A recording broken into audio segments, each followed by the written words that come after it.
Salut tout le monde! Salut! Bienvenue sur La Positive! Moi c'est Julia. Et moi c'est Tiara. Et aujourd'hui on va parler d'acceptation.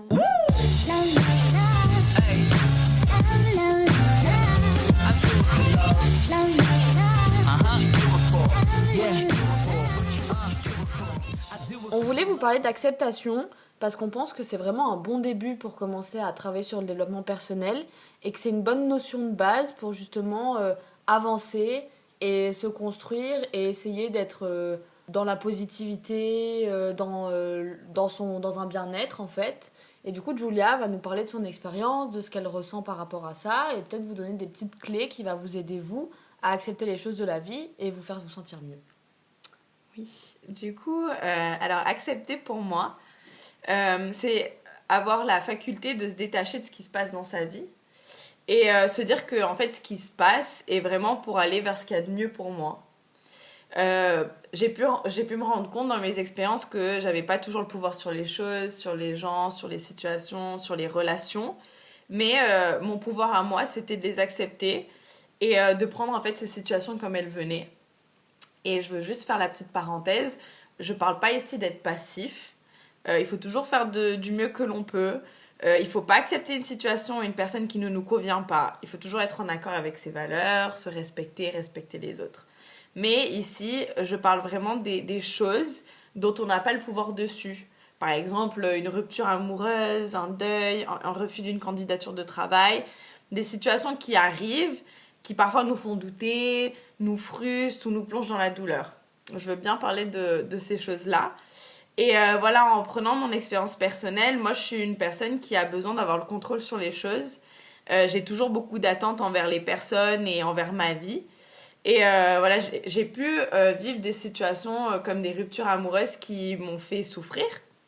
Et j'avais dernièrement l'impression que je me faisais beaucoup plus de mal en ressassant les choses, en me demandant quel était mon problème et pourquoi ça arrivait toujours à moi. Du coup, je me suis dit, je vais être bienveillante envers moi-même, envers ma vie, et je vais me dire que, ok, il y a de la douleur, je l'accepte, mais moi, je choisis de ne pas y ajouter de la souffrance en plus, par exemple de la haine, de la colère ou de la frustration. J'ai, moi, dans cette situation, le pouvoir d'accepter la chose comme elle est et d'y réagir de manière positive pour moi. Et surtout, je me dis qu'il n'y a pas de se justifier de la vie, que les questions du style pourquoi ça arrive à moi, etc., elles n'ont pas lieu d'être parce que ça n'existe pas. Et tout le monde expérience des choses difficiles dans la vie. Et au fur et à mesure de vivre des situations qui n'allaient pas dans le sens que j'avais choisi, j'ai réussi à développer une sorte de confiance en la vie. Et je me suis rendu compte que de ces événements ressortaient toujours des belles expériences, des rencontres, des leçons et beaucoup de maturité. Des choses que j'aurais peut-être jamais vécues, des personnes que j'aurais peut-être jamais rencontrées si tout s'était passé de la manière que j'avais prévu moi-même. Et dans mon exemple, je me serais jamais lancée dans un projet qui me tenait à cœur si j'étais restée dans ma relation précédente parce que j'en aurais pas parlé à une amie à moi et on n'aurait jamais fait ça ensemble. Et donc maintenant, j'en suis heureuse. Et je vais vous demander par exemple de penser à un moment où vous étiez triste, de quelque chose dont vous n'aviez pas le pouvoir dessus.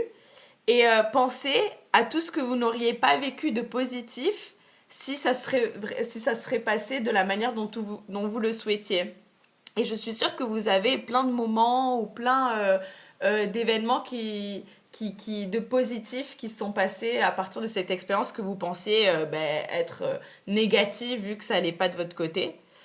Et du coup, ça montre que parfois on sait ce qui est bien pour nous, on pense savoir ce qui est bien pour nous, mais la vie, je pense qu'elle le sait mieux et elle utilise parfois d'autres chemins que ceux qu'on pensait.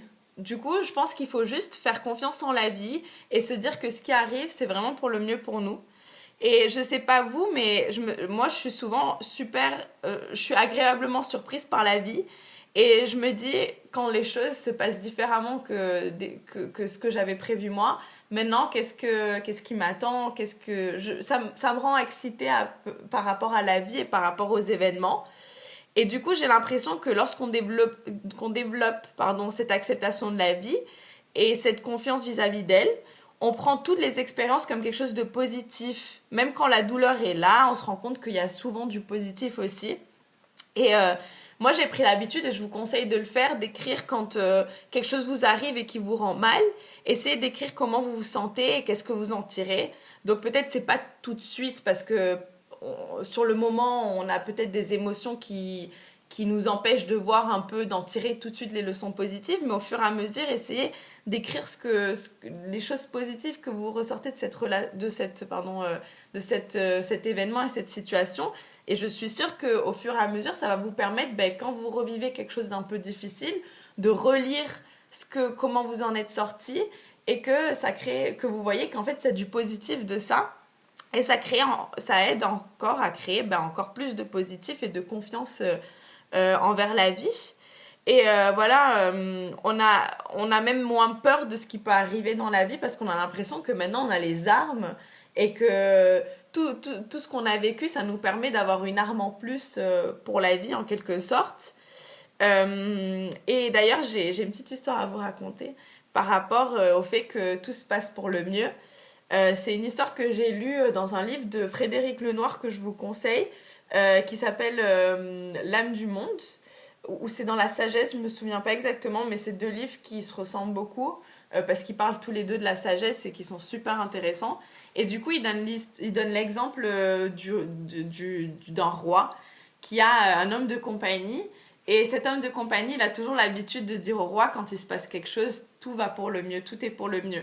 Et ça saoule un peu le roi, parce que le roi, il a envie que les choses se passent comme lui, il les a décidées. Et un jour, le roi se coupe le doigt. Et le valet, enfin son homme de compagnie, lui dit tout est pour le mieux. Et le roi, ça le saoule et il lui dit écoute, moi je te mets dans le puits parce que tu m'as saoulé et j'en ai marre que tu me racontes toujours le même truc. Du coup, tu vas aller là et moi je vais partir. Du coup, il le met dans le puits et l'homme de compagnie, dans le puits, lui dit tout est pour le mieux. Du coup, le roi, il se dit j'ai bien fait de le mettre là-dedans parce qu'il répète toujours la même chose. Et le roi décide de partir et il se fait capturer par une tribu cannibale. Et du coup, la tribu cannibale, avant de le sacrifier pour le manger, ils se rendent compte qu'il a le doigt coupé. Et que du coup, ils se disent il est souillé, on peut pas le manger, il va nous porter malheur ou je sais pas. Et du coup, le roi est libéré et court vers le puits où il a laissé son homme de compagnie et lui dit oh mon Dieu, c'est vrai, tout est pour le mieux, je me suis coupée, ça m'a fait mal, j'en avais pas envie, mais grâce à ça je me suis pas fait manger par les cannibales. Et il regarde son homme de compagnie, il lui dit et toi, dans cette histoire, qu'est-ce qui est pour le mieux pour toi? Et son valet lui dit si j'avais pas été mis dans le puits, je me serais fait manger parce que moi j'avais pas de coupure. Et du coup, ça montre que tout est là pour quelque chose et que la vie, elle est vraiment bien faite et qu'on serait pas là si toutes les expériences qu'on avait vécues n'avaient pas eu lieu, on serait pas la personne qu'on est. Et du coup, je vous conseille de juste dire oui à la vie. Dès qu'il arrive quelque chose dans votre vie, vous dites oui. Que ce soit positif ou négatif. Enfin, pour moi, tout est positif si on le regarde d'une manière positive, mais dans votre regard, je pense que c'est important de juste dire oui à la vie dans sa globalité et voir en fait la vie comme un ensemble, comme une chanson en quelque sorte, avec ses moments un peu plus mélancoliques, avec ses moments plus joyeux, mais juste accepter qu'on n'est pas dans le monde des bisounours, on est juste dans un chemin qui parfois n'est pas toujours tout bien tracé, mais c'est ça fait qu'en fait la vie est belle et ça fait que ça rend les choses un peu excitantes et ça rend aussi le fait que par ça on apprend des choses et on aboutit à une personne qui est spéciale et unique et plein d'armes pour le futur. Et je désirais terminer ce podcast par une citation de Frédéric Lenoir dans un des deux livres que je vous ai conseillé, qui dit parfois nous sommes impuissants car certaines choses ne dépendent pas de nous. Cela nous pousse à apprendre le lâcher-prise, à ne pas vouloir tout contrôler, à grandir dans la confiance, dans le détachement, dans l'humilité, dans la sérénité et dans l'amour. Donc voilà. Merci Julia. Merci à vous. N'hésitez pas à nous suivre sur les réseaux sociaux, sur La positive, LAPAUS-itive. sur Instagram. Et n'hésitez pas à nous dire sur les réseaux sociaux ce que vous en pensez, si vous pratiquez déjà l'acceptation comme je vous l'ai dit, si vous avez des conseils à donner. Ça sera pris avec plaisir. Avec plaisir. Et on se retrouve pour un nouvel épisode la semaine prochaine. Voilà. Gros bisous. Woo!